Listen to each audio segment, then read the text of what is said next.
I had been working construction for 8 years. Started right after high school, learned the trade from the ground up. Drywall installation became my specialty. Good money, honest work. Nothing glamorous, but it paid the bills, and then some.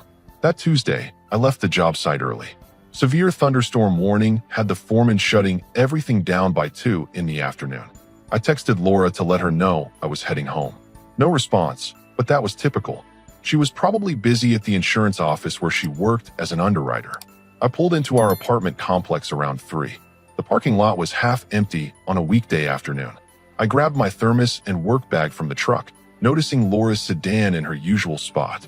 She must have taken a half day too. The apartment was on the 2nd floor. I took the stairs quietly, my work boots barely making a sound on the carpeted steps. Years of moving carefully around job sites had made me naturally light on my feet, even in heavy boots. I reached our door and pulled out my keys. That's when I heard her voice through the door. Loud, animated, the way she got when talking to her mother. I paused with the key halfway to the lock. "Mom, you're being ridiculous." Laura's laugh came through clearly. "Relax. I'm just having fun. There's zero chance I'd actually marry someone who puts up drywall for a paycheck. I have standards." The key ring felt suddenly heavy in my hand. I know, she continued, her voice carrying that dismissive tone I'd heard before but never really registered. "But he's convenient right now. Splits rent, fixes things around the apartment. And honestly, the engagement keeps Dad from setting me up with his golf buddies." My throat felt tight. I stood there in the hallway, frozen. "Trust me, Mom. This isn't forever. I've been looking. There's a guy in corporate at work, makes 6 figures. We've been talking. Once I have something better lined up, I'll figure out an exit strategy. But until then, why rock the boat?" Her mother said something I couldn't make out. "No, he doesn't suspect anything. He's too busy mixing mud and hanging sheets to notice much of anything. Simple guy, simple needs." Another laugh. "You raised me better than this, right? I'm not going to end up a construction worker's wife." I stepped back from the door. My hands were shaking. The hallway suddenly felt too small, too warm. That morning, I'd had the jeweler appraise the engagement ring I'd bought her 9 months ago. Something had felt off for weeks, maybe months. I couldn't put my finger on it, just a gut feeling that kept me up at night. The jeweler had been sympathetic when I explained I needed to return it. He'd given me back 80% of what I paid. The receipt was still in my wallet. I stood there for another minute, listening to her continue the conversation with her mother. They'd moved on to discussing vacation plans. Laura wanted to go to some resort in the Bahamas. "He'll probably suggest camping or something equally cheap," she said with another laugh. I backed away from the door slowly, carefully, made it to the stairwell, sat down on the top step. My phone buzzed. Text from Damon, my former supervisor who'd started his own contracting company last year. "Still interested in that partnership discussion? Got a big commercial project lined up. Could use someone I trust." I stared at the message for a long moment. Then I typed back, "Yeah, let's talk tomorrow. I'm going to have a lot more free time soon." I sat there on those stairs for 20 minutes, thinking, not about what I'd just heard. That was crystal clear. I was thinking about timing, about how to handle this the right way for me. When I finally stood up and walked back to the door, I'd made my decision. I'd unlock that door. I'd walk in like nothing happened, and I'd start planning my exit. Because Laura was about to learn something about simple guys with simple needs. We notice a lot more than people think. I unlocked the door and walked in like it was any other day. Laura was on the couch, phone propped up on the coffee table, still talking to her mother. She looked up and smiled, that same smile she'd been giving me for 2 years. "Hey babe, you're home early," she said, covering the phone mic storm. "Yeah." Site shut down. I set my bag by the door. "Hey Mrs. Harding." Her mother's face appeared on the screen, that polite smile she always wore. "Hello dear. Stay safe in this weather." "Will do." I headed to the bedroom without another word. Behind me, I heard Laura wrap up the call quickly. She appeared in the doorway a minute later. "You okay? You seem tense." "Long day." I pulled off my work shirt. "Going to grab a shower." She accepted that without question. That was the thing about Laura. She never dug too deep. Never really asked about my day beyond surface pleasantries. I'd mistaken that for giving me space. Now I understood it differently. The next few days, I started paying attention. Actually watching. Listening. At dinner that Thursday, she scrolled through her phone while I talked about a tricky ceiling installation we'd finished. Her eyes never left the screen. "That's nice," she said absently. We used purple giraffes instead of screws. Home. Sounds good. I set down my fork. She didn't notice. Friday night, her friend Melanie came over. I was in the kitchen getting drinks when I heard them talking in the living room. So when's the big day? Melanie asked. Laura's voice dropped. We haven't set a date yet. I'm not in a rush. Girl, you've been engaged almost a year. I know. I just want to make sure about everything first, you know? Make sure all my ducks are in a row. Ducks? What ducks? Laura laughed. Just making sure I'm making the right choice. For my future. I walked in with their wine glasses. They changed the subject immediately. Saturday morning, Laura left her laptop open on the dining table. She'd run out to pick up breakfast. I wasn't the snooping type. Had never been. But something made me glance at the screen. Her email was open. A conversation with someone named Alexa. He's still useful for now, Laura had written. Handles all the manual labor stuff around here, splits expenses. But yeah, I'm definitely keeping my options open. Christopher from corporate took me to lunch again yesterday. Now that's husband material. Alexa's response. Does he know you're engaged? Christopher? No, I don't wear the ring to work anymore. Too many questions. I stood there reading. There were other messages. Weeks of them. Months, maybe. All following the same theme. Laura positioning herself, networking, looking for something better. Someone better. I heard her keys in the lock. Closed the laptop. Sat back down at the table. She came in with bagels and coffee, completely oblivious. They were out of everything, she complained. Had to get plain. Can you believe that? Terrible, I said. Over the next week, I made calls. Quiet ones, during lunch breaks. Damon and I met twice. The partnership he was offering was legitimate. Solid contracts lined up, good profit margins. I'd need to invest some capital, but I had savings. More than Laura knew about, actually. I opened a new bank account at a different institution. Started transferring money gradually. Not enough for her to notice, but steady. Laura announced one evening that she wanted to throw a party. An engagement party, she said excitedly. We never had one. Let's do it right. Invite everyone. Everyone. My friends, family, co-workers. Show off a little. She was already texting people. 3 weeks from Saturday. I'll handle everything. I watched her type away, that eager expression on her face. Sure, I said. Sounds great. She looked up, surprised I'd agreed so easily. Yeah, absolutely. Let's celebrate. She beamed, kissed me on the cheek, went back to her phone. I went back to mine too. Texted Damon. Partnership accepted. Let's draw up papers. His response came fast. About time. Welcome aboard, partner. 3 weeks. I could work with that timeline. Laura had no idea she was planning her own farewell party. The partnership papers with Damon took 4 days to finalize.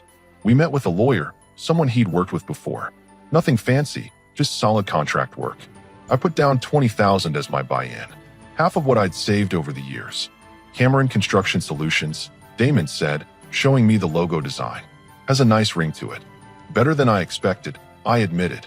We had 3 commercial projects already lined up. Office renovations, a medical building expansion, and a retail space conversion. Good money, steady work. And I'd be part owner, not just another guy on the crew. I signed everything on a Thursday afternoon.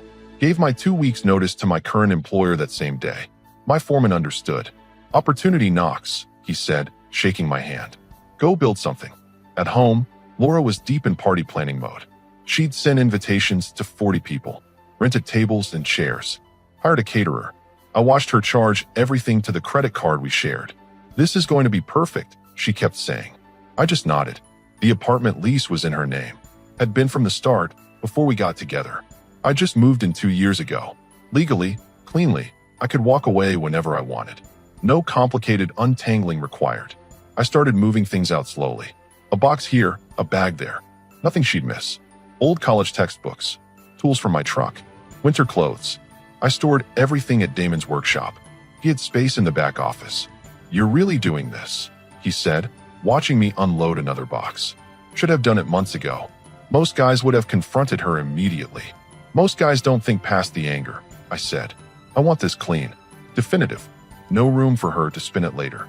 Laura's mother called one evening while we were having dinner. Laura put her on speaker. How are the party preparations going? Mrs. Harding asked.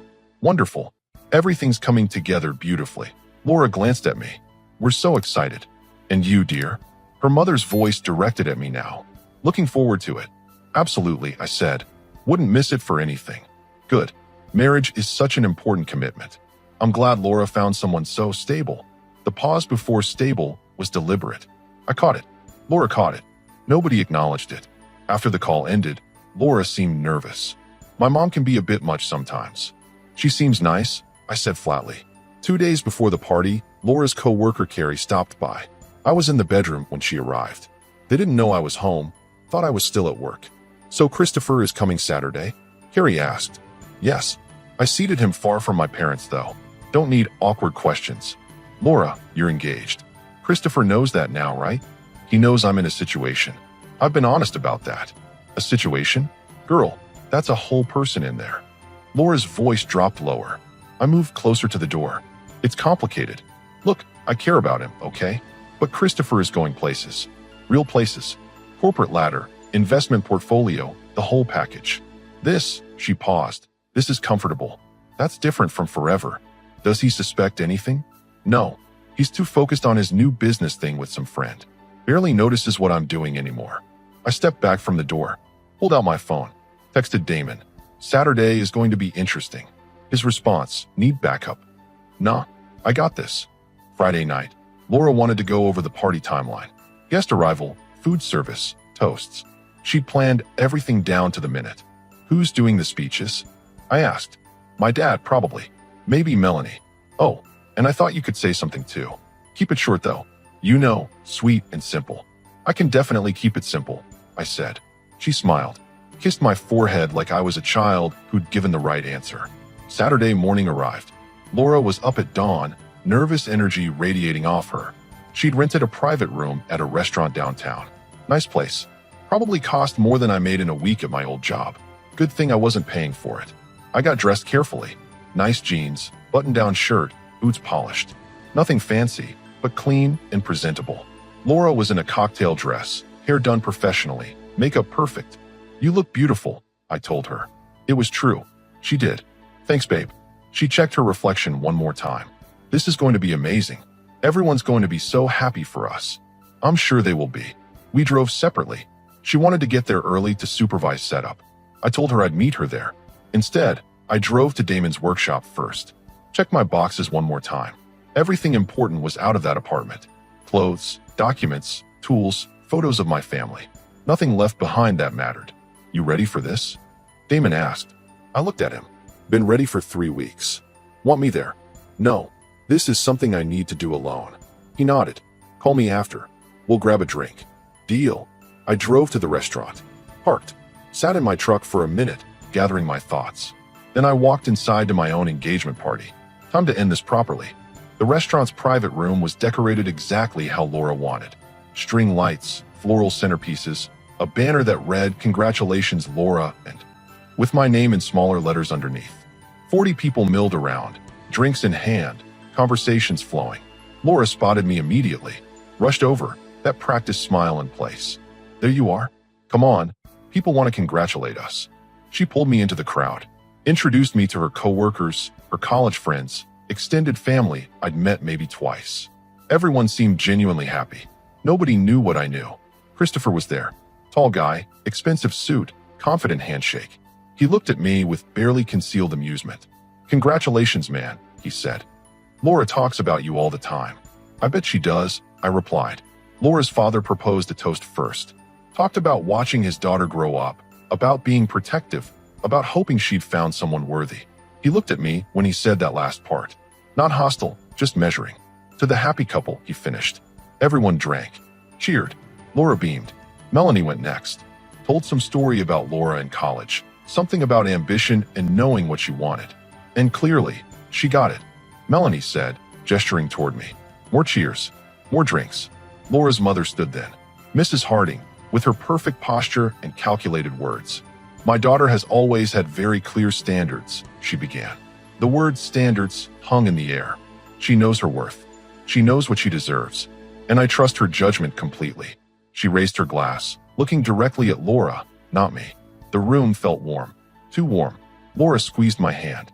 Your turn, she whispered. Actually, yeah, I think it is. I stood up. The room quieted down. 40 faces turned toward me. Laura looked excited, expectant. Christopher smirked into his drink. Mrs. Harding's expression was neutral. Thanks everyone for coming. I started. Laura put a lot of work into this party. A lot of planning. She's good at planning. Some polite laughter. I'm just a simple guy, you know? I hang drywall for a living. Put up walls, tape joints, mud seams. Honest work. Nothing glamorous. I paused. Some people might say it's beneath them, below their standards. Laura's smile faltered slightly. But here's what I've learned doing this work. Walls are funny things. They hide a lot. You can paint them, decorate them, make them look perfect on the outside. But if the foundation is weak, if there's rot behind the surface, eventually everything crumbles. The room was completely silent now. 3 weeks ago, I came home early. Storm shut down the job site. I stood outside our apartment door and heard Laura on the phone with her mother. I looked directly at Mrs. Harding. She was laughing, talking about how there was zero chance she'd actually marry someone who puts up drywall for a paycheck. How she has standards. Laura's face went white. She called me convenient. Said I was useful for splitting rent and fixing things. Told her mother she was waiting for something better to come along. I gestured toward Christopher. Someone like the corporate guy from our office, maybe. Christopher set his drink down hard. People started murmuring. Laura, you were right about one thing. You do have standards. And honestly, so do I. I pulled the returned engagement ring receipt from my pocket. Held it up. This is from the jeweler. Got 80% back when I returned your ring the same day I heard that conversation. 3 weeks ago, Laura tried to speak. Nothing came out. So here's the thing. This engagement? It's been over for 3 weeks. You just didn't know it. I looked around the room. Sorry, everyone came out for nothing. The drinks are already paid for though, so enjoy the party. Laura found her voice. You're lying. You're making this up because you're insecure. Am I? I pulled out my phone. Opened the audio recording app. I've been documenting things. Your laptop conversations with Alexa. The emails about Christopher. The text messages about exit strategies. I didn't actually have recordings, but she didn't know that. Her face told me everything. Her father stood up. Laura, is this true? She looked at him, then at her mother, then at Christopher. Trapped. I can explain, she stammered. No need, I said. Everyone here knows exactly who you are now. That's explanation enough. I set my untouched drink on the table. By the way, I moved all my stuff out already. The apartment's all yours. Lease is in your name anyway. Good luck covering the rent alone. I started walking toward the door. Laura's voice cracked behind me. Where are you going? I turned back one last time. I'm going to go build something. Something with a solid foundation. Something genuine. Something you wouldn't understand. I looked at her mother. Mrs. Harding, thanks for teaching your daughter about standards. Help me raise mine. Then I walked out. Behind me, I heard chaos erupting. Voices overlapping, Laura crying, her father demanding answers. I pushed through the restaurant's main dining area and out into the parking lot. My phone buzzed. Damon, how'd it go? Perfectly, I typed back. Meet you in 20. First round's on me. I drove away from that restaurant and never looked back. The call started within an hour. 17 missed calls from Laura before I blocked her number. Text messages poured in, each one more desperate than the last. I deleted them without reading past the first few words. Melanie tried reaching out too. She's devastated. Can we talk? I typed back once. Nothing to discuss. She made her choices clear. Then blocked her too. Damon and I sat at a bar downtown. Nowhere fancy. Just a quiet place with good beer and no pretense. You actually did it, he said, shaking his head with something like admiration. Had to be done. Most guys would have screamed, thrown things, made a scene in private. That's what she would have expected, given her ammunition to play victim. I took a drink. This way, everyone knows. No spin, no manipulation, no second chances. My phone buzzed again. Unknown number. I let it go to voicemail. Over the next few days, the fallout spread through Laura's social circle like wildfire. I heard about it through mutual acquaintances who reached out. Curiosity disguised as concern. Is it true what happened at the party? One asked. Every word, I confirmed. Christopher apparently cut all contact with Laura immediately. Nobody wanted to be associated with that mess. Her friends divided into camps, some defending her, most quietly distancing themselves. Her father called once. I answered that one. I need to know if what you said was accurate, he said, voice measured. Every single detail. I can provide proof if needed. He was quiet for a long moment. That won't be necessary. I believe you. I'm sorry. I thought I raised her better than this. Not your fault, sir. For what it's worth, You handled this with more dignity than most men would have. I appreciate that." He hung up. Never heard from him again. The apartment situation resolved itself quickly. Laura couldn't afford the rent alone on her salary. I heard through Carrie, who apparently felt guilty about the whole thing, that Laura had to break the lease and move back with her parents. 2 weeks after the party, she was gone. Cameron Construction Solutions, meanwhile, started strong. Our first commercial project finished ahead of schedule. The client was impressed enough to recommend us to 2 other businesses. Word spread fast in the industry. "You're a natural at this," Damon said, reviewing our quarterly projections. "Better than just hanging drywall." "Still hanging drywall," I pointed out. "Just own the company doing it now." He laughed. "Fair point. I found a small house to rent on the other side of town. Nothing elaborate, but it was mine. Quiet neighborhood, good landlord, reasonable price. I spent weekends fixing it up, making improvements. The owner appreciated it, even reduced my rent slightly. Life fell into a rhythm. Work, gym, occasional drinks with Damon and the crew. Simple, peaceful, drama-free. About 2 months after the party, Carrie reached out again. This time I answered. "I need to tell you something," she said. "Laura's been asking about you. Wants to know if you're seeing anyone." "Why?" "I think she realizes what she lost. She's been pretty miserable. Got passed over for a promotion at work. Living with her parents is apparently not going well. That's unfortunate. She wants to talk to you.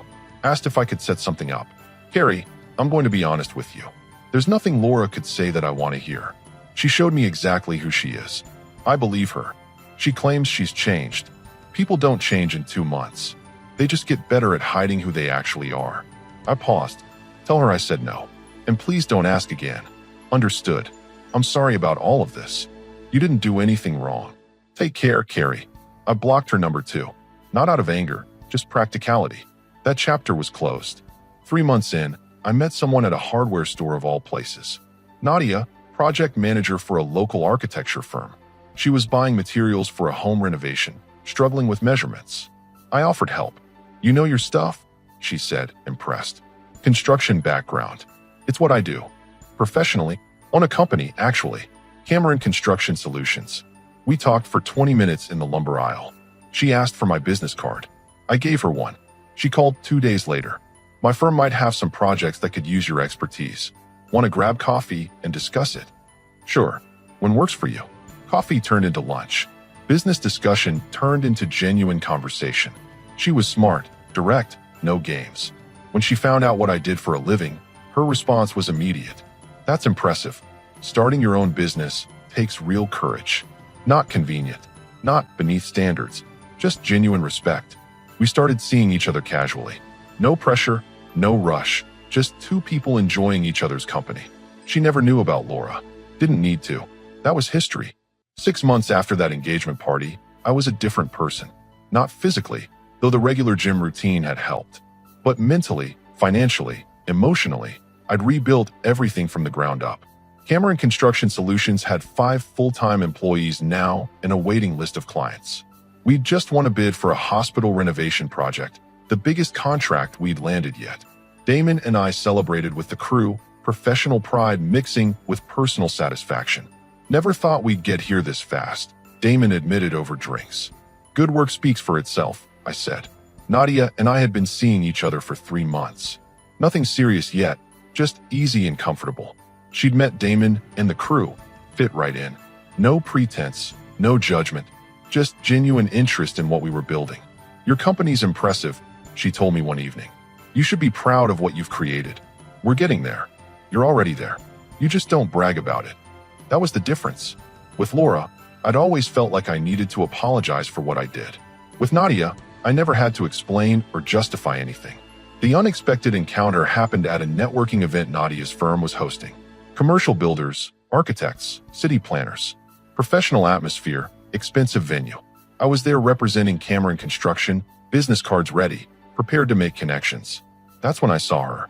Laura stood near the bar, overdressed for the occasion, scanning the room like she was hunting for something. Or someone.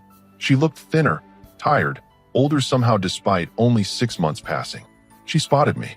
Her expression shifted through surprise, hope, calculation. I turned back to my conversation with a potential client, wrapping up details about a project timeline. Handed him my card. He thanked me, walked away satisfied. Laura approached immediately. "Hey," she said quietly. "I didn't expect to see you here. Networking event for construction and architecture professionals. Makes sense I'd be here. Right? Your business." She glanced at my badge. Cameron Construction Solutions. "That's really happening. Has been for 6 months. Going well." Awkward silence. She shifted her weight, clutching her drink too tightly. "You look good," she tried. "Thanks. I've been meaning to reach out. I owe you an apology." "You don't owe me anything, Laura. We're done. Have been for a while now. I made a mistake. I see that now. I was stupid, shallow. I took you for granted." The words came out rehearsed, desperate. "I've changed. Really changed. Living back home made me realize what I had. You realized you had someone convenient who made your life easier. That's not the same as valuing someone. That's not fair. I cared about you. You cared about what I provided. There's a difference." I kept my voice level calm. "You told your mother there was zero chance you'd marry someone who hangs drywall for a living, that you had standards." She flinched. "I was just venting. I didn't mean it. You meant every word. And honestly, you were right. You do have standards." I looked at her directly.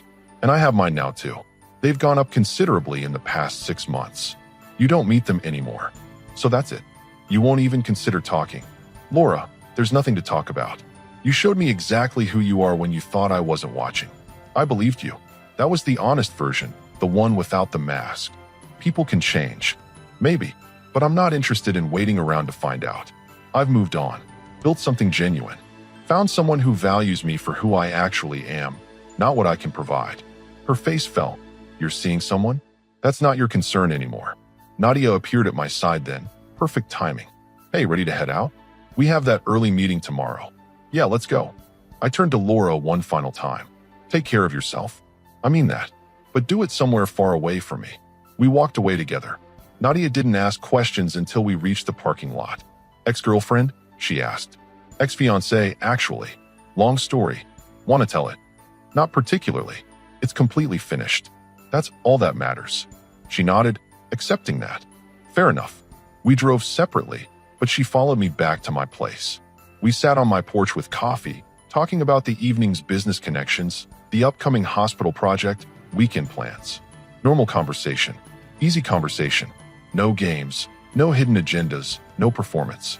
Later that night, alone in my house, I thought about that hallway moment 6 months ago. Standing outside my own apartment door, hearing Laura tear apart everything I was. That moment could have destroyed me. Could have made me bitter, angry, small. Instead, it freed me. I'd built a successful business. Found self-respect.